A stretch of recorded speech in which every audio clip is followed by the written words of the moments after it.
Hey guys, it's Mike the Wrestling God Smith. I know it's been a while, and I'm sorry for that. I've been really trying to find. I've really been catching up on NXT and AEW. And I gotta say, because I'm gonna start with AEW. AEW was fantastic tonight. Because you know what? I believe the match with Darby and Brian Cage is gonna be amazing. I'm glad that we got a Jake Hager versus Wardlow match. That was fantastic. Because you know what? I love that Sting is there. I love that he's in the AEW. I love that we actually got what we wanted. Next week we're gonna get Hikaru Shida and Brian, and the the Darby Allin match, the Trent, you know, not Trent, Chucky T against Miro again. I'm loving that rivalry. I'm loving it, man. I'm loving everything that they were doing because it was fantastic. Like, dude, like the stuff we should be getting in AEW, we're getting. Same thing with NXT, which I'm gonna talk about in the next half. But I'm telling you, like everything that I'm thinking, because I love Darby Allin. I love the new TNT belt. I love that the old one is kept by Brody's son. I'm loving that, even though his passing, it's made AEW so much better because he changed the game. Like guys, I'm being honest. Like, he's a like bro. We got a lot of good matches. Probably the best ones I've ever seen.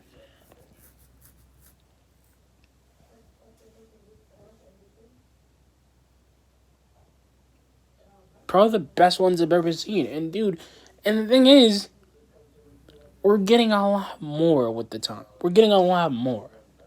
We're getting tag team match. We're getting better tag. Like, yo, TH2, bro, that was like a really good match. Like, and TH2 and Top Plate have been having a really good rivalry so far. And I actually can't wait to see. I want to see who Kenny's gonna face next. Because I mean, if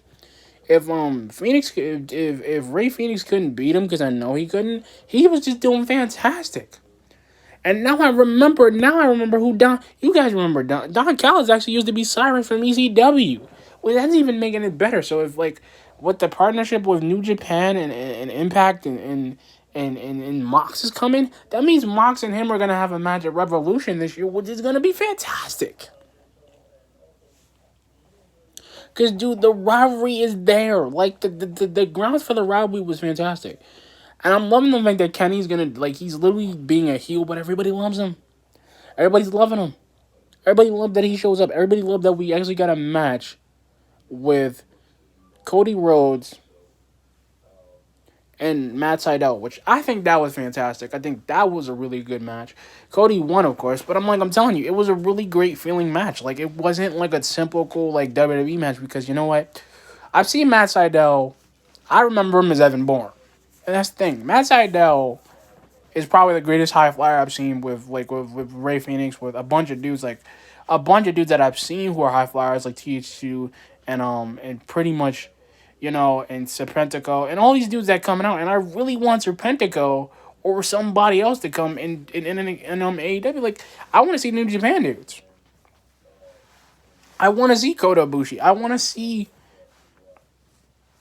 Naito, bro. I want to see Naito. I want to see I want to see Okada, bro. I want to see Jay Okada. Like, I really want to see him. Like, I really want to see Okada, and I really want to see the guys in New Japan make a stand in AEW, because they're gonna have, if they got a New Japan guys, they're gonna have a stacked roster. They're literally gonna have Will Ospreay, and I really want to see a Will Ospreay match, bro. Like, him and Kenny, like, bro, that would be awesome. And I'm saying, like, AEW was fantastic, and I'm gonna move on, guys, because I want to get to this NXT stuff. NXT New Year's Eve was great. Probably the best match I've ever seen, bro. And the best thing we got to see, which was the Damian Priest and Clarence Cross match, it was amazing. And the thing is, they're not done. That takeover, they're getting another rematch. They're not done. That was fantastic. The Rhea Ripley versus Raquel Gonzalez, like last woman standing, like, bro, like Rhea Ripley, they were just pounding on each other. They basically were beating each other outside the ring, beating each other with stairs and kendo sticks and handcuffing each other. Like, bro, I saw the welts on Raquel Gonzalez's back. And Rhea Ripley was not stopping. She was beating the holy crap out of her. And the thing is, she picks her up and spears her through the glass door of the Capitol Wrestling Building. And the crazy thing is, the glass was around them. Like, they probably had like about 5 or 6 tiny glass shards in their bodies.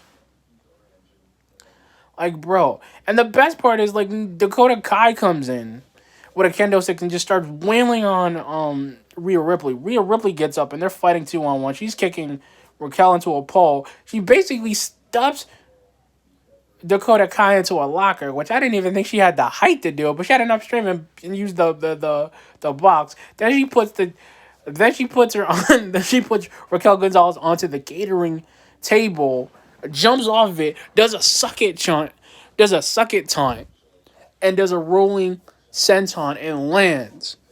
Like, bro, this is like the best match I ever got to see, and it was last man. It was like last woman standing, and the best part was like, yo, and the funny thing is, we see Raquel Gonzalez. She does a fisherman suplex through the floor of the arena, and she knocks. Then Rhea Ripley throw it like tries to do like a I guess you could say like a gut check into the like the NXT screen. And it was crazy. Like, dude, the stuff that we wouldn't get, we got. Like, and this is the thing. Like, I did like the Xia Li match because Xia Li has changed because he's on a heel, but she's better though. But you know what? I really want to know who that lady's under the hood. I think it's got to be Kairi Sane. I just got a gut feeling it's her, bro. I do. For some reason, I do. And I want to see who she really is. Like, that's the mystery that's kind of eluding me. I'm hoping, I swear, if it's Kairi Sane and she comes back as a heel, it's going to be freaking fantastic, bro. I'm telling you guys, I got a feeling it's Kairi. She's the only one. Because Xia Li, Boa, all these dudes that were on tryouts, all these dudes have been showing up. Legado del Fantasma, Joaquin Wild, Raul Mendoza when they got kidnapped. It's gotta be Kairi. She's the only one. It couldn't be Suyu because she's still in Impact, so it can't be her. Unless it is. But I don't think so. She doesn't train people. It's a dragon thing, so I'm thinking it's gotta be Kairi Sane. It's gotta be, because I like Xia Li and I always wanted to meet her. I wonder what she's like outside of the ring. I really do. And her and Bo, I want to beat them both.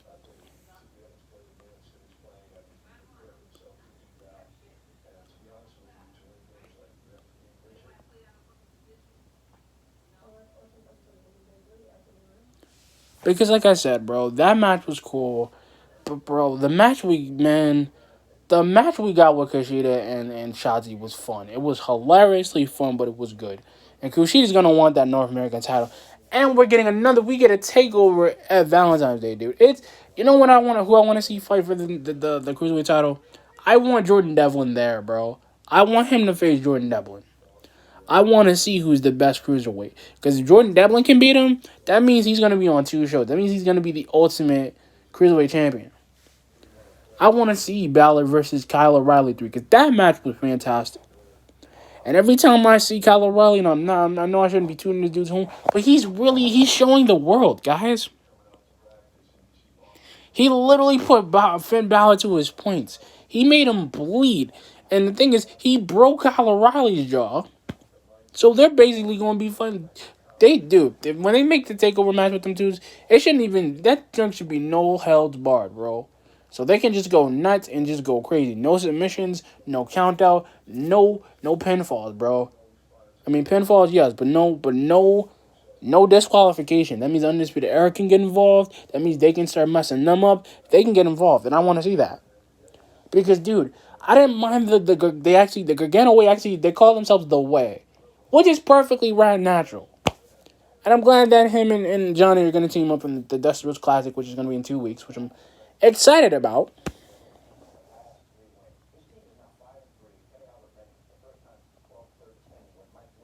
Because this is what I mean. It's not, like I'm saying, NXT was great tonight. AEW was great, guys, I'm telling you. Next week, this is changing NXT by the course, bro. And because we're getting a lot of stuff, that means EO's going to have to take on Martinez. She's going to take on Raquel Gonzalez, Toni Storm. She's literally taking on a lot of heel people. And the funny thing about Toni Storm, I don't mind her heel persona. I'm just like, what's with the Bison hat? That's what gets me. What's with the Bison hat? Because Like I said, I don't miss Io. I miss Io a lot because she's the greatest dominating NXT champion. But Kyle O'Reilly versus Finn Balor was a great match. I don't care if Wrestling Observer says it doesn't. It was. Okay? They're actually trying with him and giving him and making him a main event player. This dude can win. He wins matches, and they know he can win. Because the funny thing is, Undisputed Era wouldn't be doing as bad as they are right now. They're not. And this is the thing, guys. Like, this is what I mean. Like, this is what I mean with NXT. They're changing the course. There's more people coming to NXT and coming into AEW than the main rosters. And the sad part is, we're not even in the Royal Rumble yet. We still got like 3 or 4 weeks to go. We're not even there yet. And NXT is going to be jumping off the walls with this, bro. Because this is what I mean. To do what they did for New Year's Evil shouldn't have been done. But it was great. I'm loving that NXT is going on. They're going on leaps and bounds. And they got North Korea involved. So they got IO Sports involved, which is a North Korean sports cat. So they're making even more money with them. Which is great. And I like that Dexter Lumis didn't have to say nothing on commentary. It just scared him. But I'm liking, he was the host. He was able to draw. It was fun.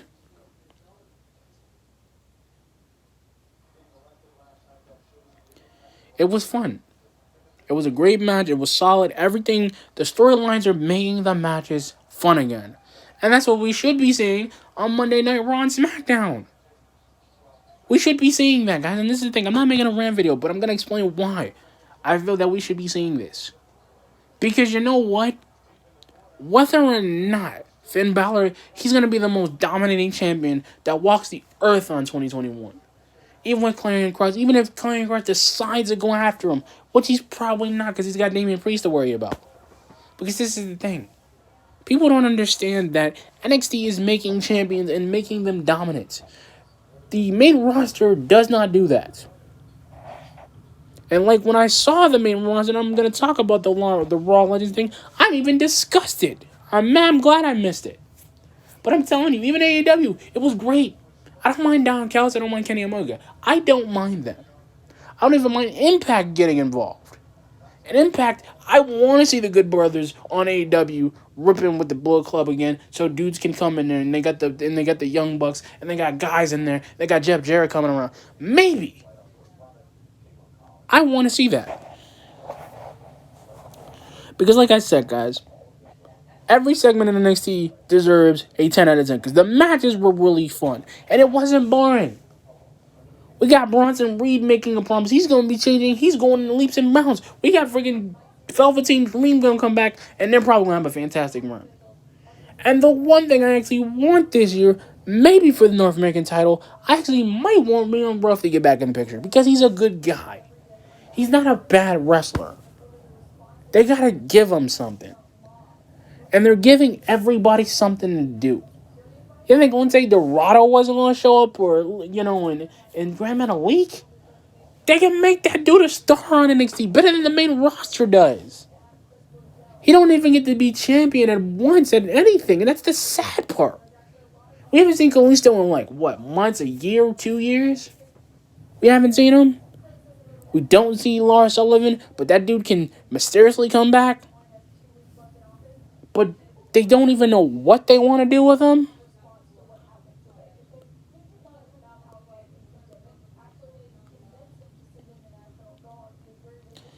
Like I said, guys, and this is not a rant video because it might be a little long, but I'm explaining. See, what I saw in NXT tonight was perfect. Was picture perfect. Probably the best thing I've seen. Because you don't really get to see tag team titles. You don't really get to see the matches. And this is the thing. Legado del Fantasma is dominating the freaking NXT Cruiserweight division. Every time they bring him a new challenger, nobody can beat this dude. You know why nobody can beat him? Because he's that good. Joaquin Wilde and Raul Mendoza are actually good heels. Instead of being faces, what they can't run as faces. You got Jake Atlas, who's doing a fantastic job. You got Tommaso Ciampa and Timothy Thatcher having a fantastic rivalry, who's the most sadistic son of a I've ever seen.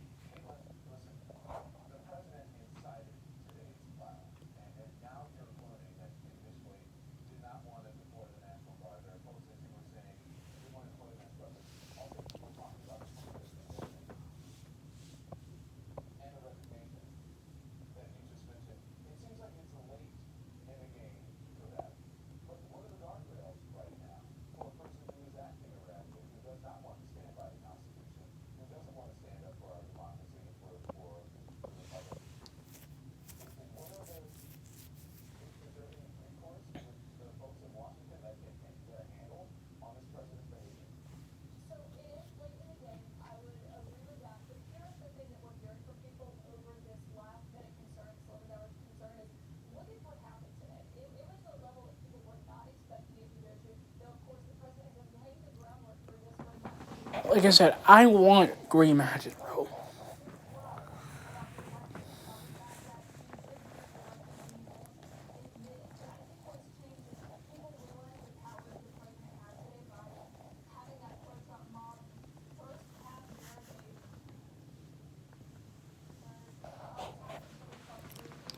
Like I said, today, guys, like I said, my NXT and AEW night was great, and I'm hoping by next week. This is a prediction. I'm hoping they give Kyle O'Reilly a rematch next week because Finn Balor, he may be champion today, but he will not be champion by Takeover. That's a promise. But anyway, guys, like, comment, subscribe. Peace.